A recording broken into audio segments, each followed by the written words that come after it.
The Yom Kippur War was way more horrifying than you thought and almost wiped out the nation of Israel, but it was more of Israel's fault and it never should have happened. And I'll tell you why.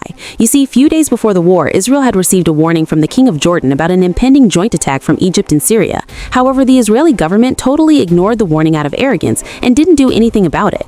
On October 6, 1973, the entire nation of Israel was observing the Yom Kippur Day. It was the holiest day in Israel. Most people were in the synagogues fasting. At exactly 2 p.m., 100,000 Egyptian soldiers crossed the Suez Canal on the southwestern border of the Sinai Peninsula, outnumbering Israeli soldiers 6-1. On the northwestern border of Israel, 1,500 Syrian tanks poured into the Golan Heights, outnumbering Israeli tanks 8-1. Within 72 hours, Israel had lost 1,000 soldiers. The Golan Heights became a literal meat grinder. Israeli teenagers were pulled out of the synagogues and thrown into tanks, fighting until they ran out of shells and had to resort to ramming their vehicles into the enemy just to stop the slaughter. The air was thick with the smell of burning metal and flesh.